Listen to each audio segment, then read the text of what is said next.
So welcome everyone to our Grand Journeys webinar. We have a wonderful special guest, Melanie Howington, who's joining us, and I'm going to let her introduce herself in just one moment. But I also want to say a special thanks to Annie for putting this together, our program director, because we know the importance of grandparents on our journey. And just for myself, my parents are actually watching my baby right now while I do this webinar. So grandparents are an incredibly important part of our family. They're an important part of our CCA family, and they make our community richer. I can't tell you how many times that I've gotten one of those first calls and it's been a grandparent. And I'm going to tear up. That's so funny. They call in and they're like, my daughter or my son just had a baby and we don't know what to do. But I love the fact that that grandparent is there gathering the resources, doing the research while mom and dad focus on the baby at hand. And that grandparent is being that amazing parent that they are to their children still, to get them the resources and connect them to the support that they need. So it is truly a beautiful role that you all play. And then I will read kind of the title from Melanie of this topic, this webinar we have. Welcome to the journey of being a grandparent to a child with special needs.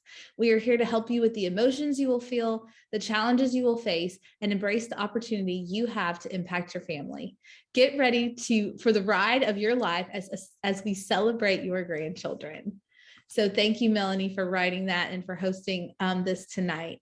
Just as a disclaimer to everyone who is watching now or in the future, please understand that this session is for informational and educational purposes. It is not intended to diagnose or treat any illness or condition. No one on the call can offer specific or individualized medical or mental health advice, but we can always share from our own experience. For medical and professional help, we suggest you contact your personal doctor or therapist. And please understand that the views, thoughts, and opinions expressed in these panels in this webinar series that CCA is conducting belong solely to the speakers of those views and opinions and thoughts, and not necessarily to Children's Craniofacial Association, the speaker's schools, employers, organizations, committees, or other groups. So with all of that mouthful, I will turn it over to you, Melanie. Thank you so much. Thank you. Can you hear me okay? Everyone good? All right, excellent. I'm Melanie Howington. My husband, Robert, and I have been married for 41 years. We met on a blind date, and then we married 8 months after we met, and then we had a normal life, and then Leanne came along. She was what they call a genetic mutation. Nothing in the family. She just brought us into this journey, and it was been different ever since then. And the good Lord took us through it, and He's taken us through the grandparent phase now. Fast forward, my oldest daughter Julie is a nurse. And she has said that when she's been on the floor and a patient has had a trach or a feeding tube, she's like, oh, I know this, I've got this. So she has a great heart and compassion for other people, and probably more experience about trachs and the feeding tubes than a lot of doctors and medical nurses do that typically work with patients. And Leanne she's been married 4 years. She is a strong, independent young lady. She went on a thing called the World Race, which is 11 countries in 11 months after she graduated from college, in a backpack, with a backpack and a tent and a hammock. And not the tourist route. We're talking, doing mission work for 11 months, 11 countries, didn't know a single soul, took off, did that. Got a heart for other countries, went back to China and became friends with this young man named David Hui. Well, that friendship blossomed and she married David Hui. So, and she knew when she married and had children, we had this discussion that she would have a very strong probability of having a child with Crouzon syndrome. And her response to me was, I can handle that. I've been through it and I can handle that, Mom. And I said, okay, you need to know that, going straight out into it, And so Madeline will be 2 in July, and it's been a journey. It's been interesting. It's a fun journey, and it's a different role as a grandparent. And so when she was born, I was like, I need to talk to a grandparent, not a parent, a grandparent who's, I've never been a grandparent before. For those of you who have more than one grandchild, I just can't even fathom that much joy in your life.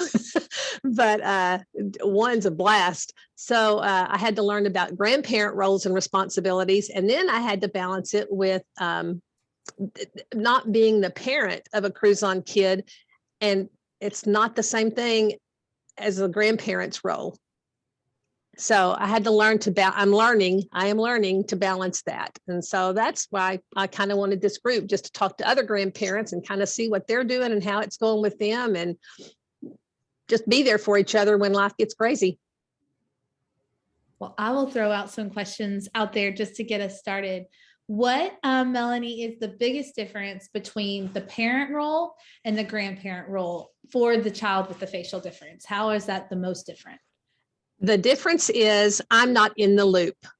As a parent, you're in the loop. I know medically what's going on. I know what those doctors are saying. I know that sort of stuff. And I know old protocol, maybe not the current protocol they do with certain things, but I know old protocol. And that's just hard to not have that control. And when you know what I'm talking about? It's kind of like there's things that I know that they may or may not know, but that's not my role. I'm not the parent, I'm the grandparent, and I don't get that firsthand knowledge. And it's kind of, once you've been through it, you kind of know what you want to ask and what the questions are, and there's things you're looking for, but you sometimes just don't get that. But that's just not what the grandparent's role is. Right. How do you balance that need to know with stepping back? Because it sounds like you have really good boundaries. So what has been helpful to you? Well, I'm working on those boundaries, because like I said, so it's kind of, I'm learning what grandparent roles are. And then you throw the medical on top of that. It's, where's my boundary, And so if I think something and I know something, does that give me a right to suggest things to them? Where exactly is that medical boundary? And plus just a general grandparent boundary,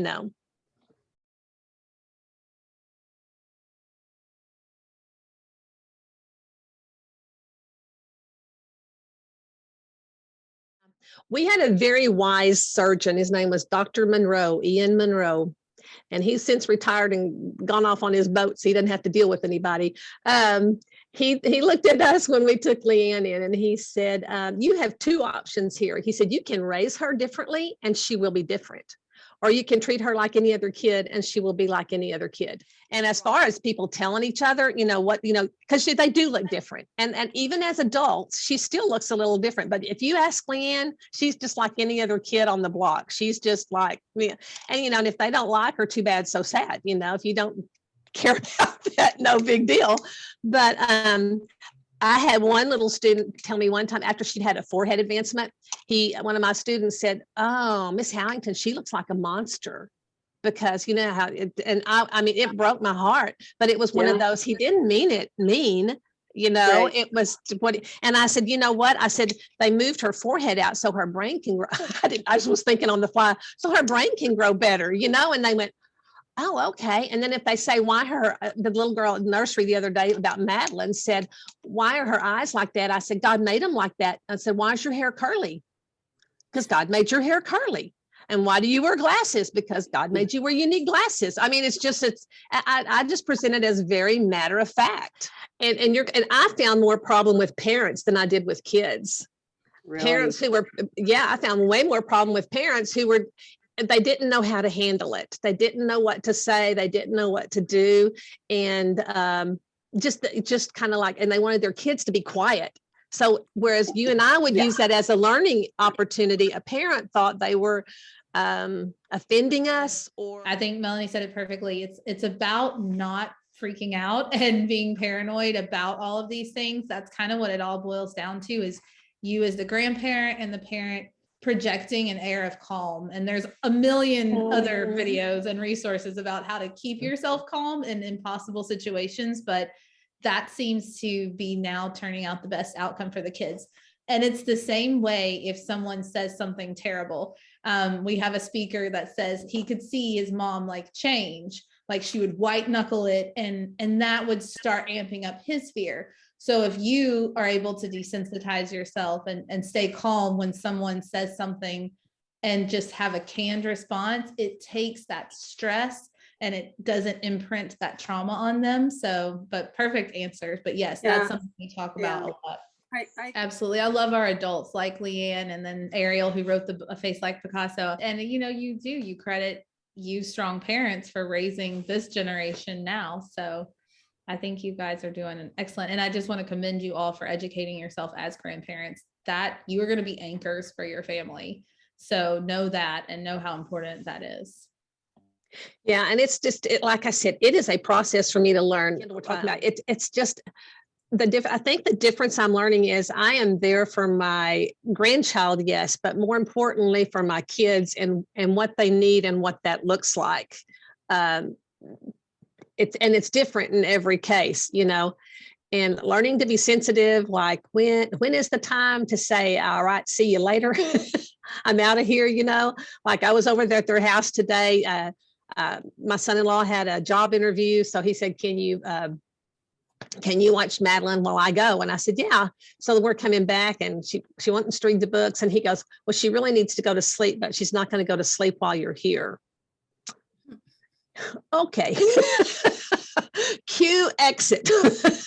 I said, okay, I'll leave now.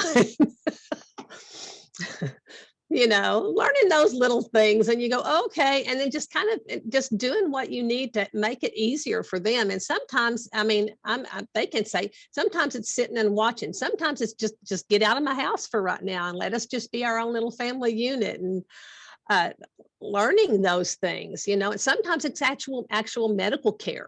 Who knows? Every situation's unique. Is what it looks like when you support someone.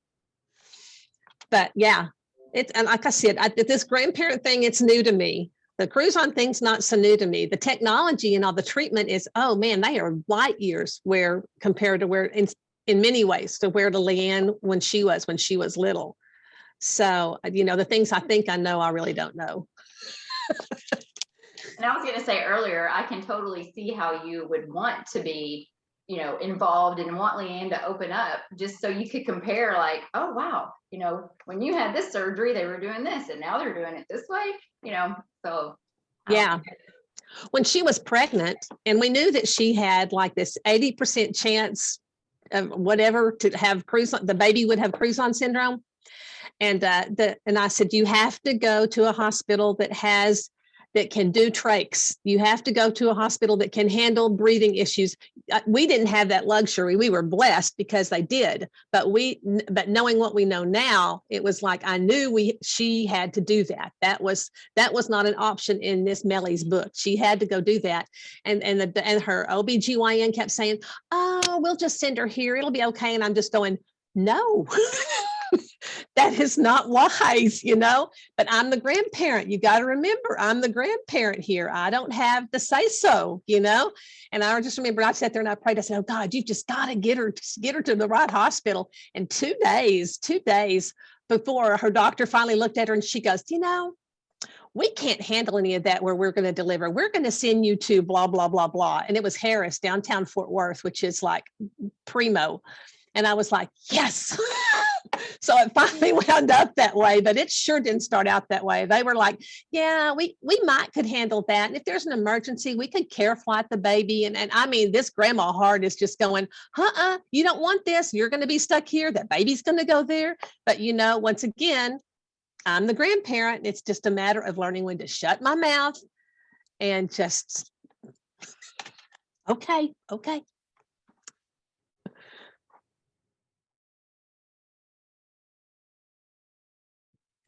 Yeah, they live close by. So, and that's another thing as part of it.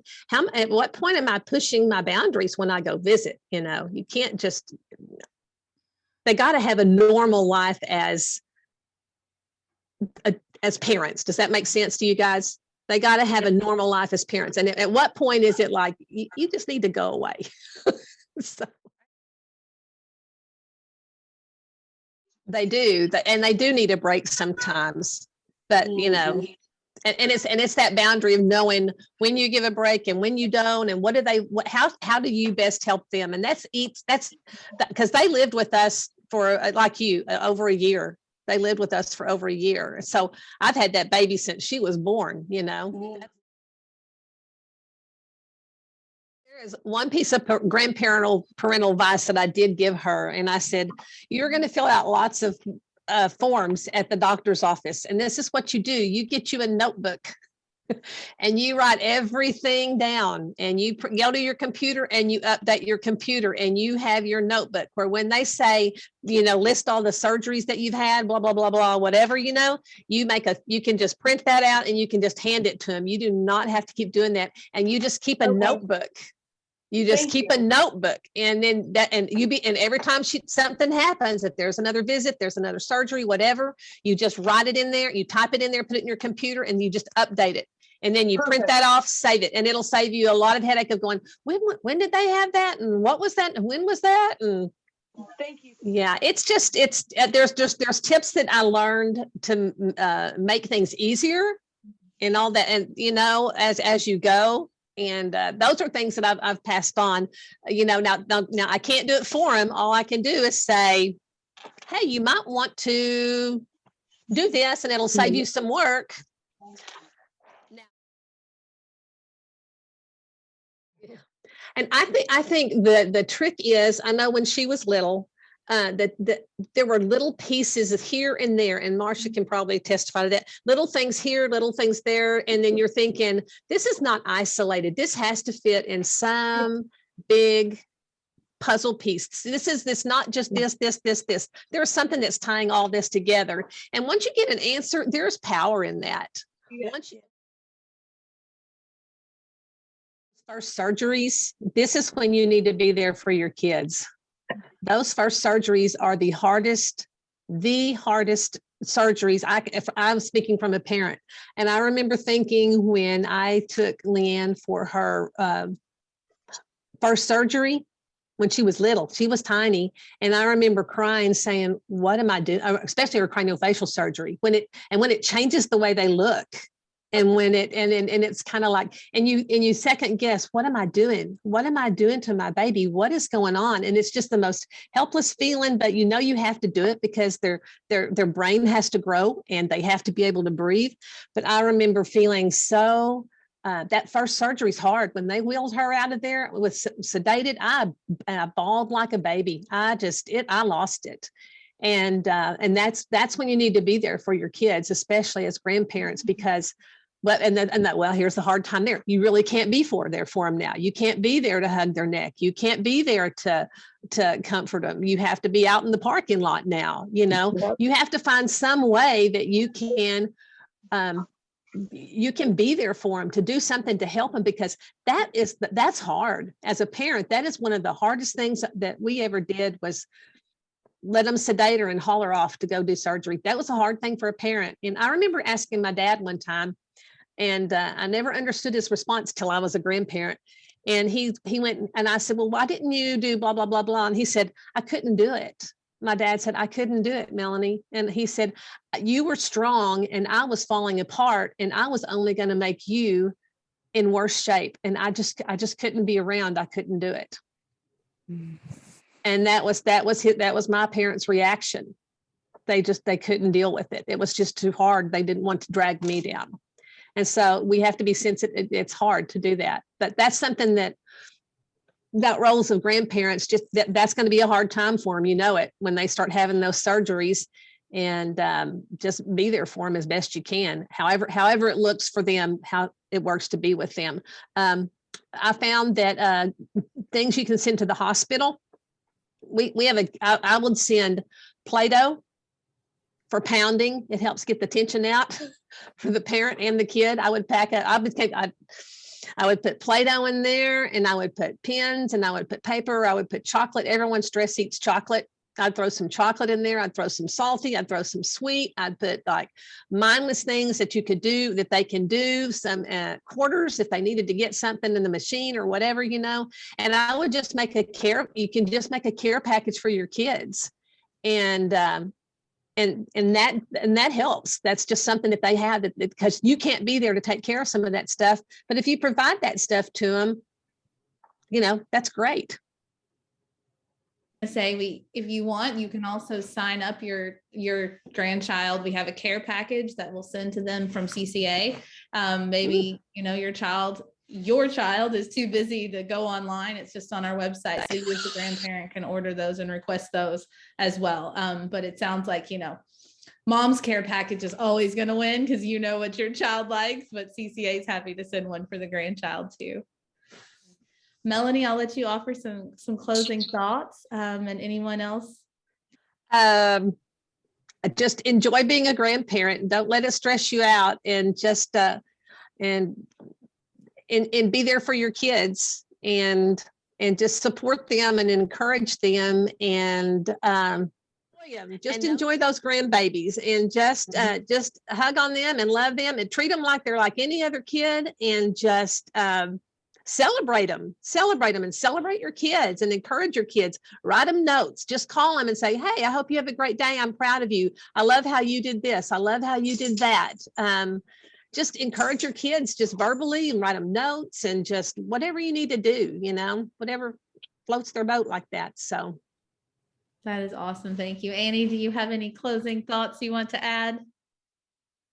No, I just want to thank you once again, Melanie, for doing this. I know you had reached out when your granddaughter was born, and we've had some other grandparents that have wanted to do stuff like this. So I'm glad that you took that initiative and volunteered your time and expertise. And like Erica said, we'd love to do this again. I know there were quite a few grandparents, mostly grandmothers, that weren't able to join tonight that have messaged me. So if we do it again, I know that they would love to join as well. So, and thank you for all of you that attended tonight. It was nice to hear your stories and your connections. So we appreciate you for being here. And thank you, Annie. Yes, absolutely, guys. Thank you so much. This community is a valuable resource to all of us. So we hope to do this again with the grandparents, and you guys are the pillars and the anchors for our families. Don't forget that as you encourage everyone else.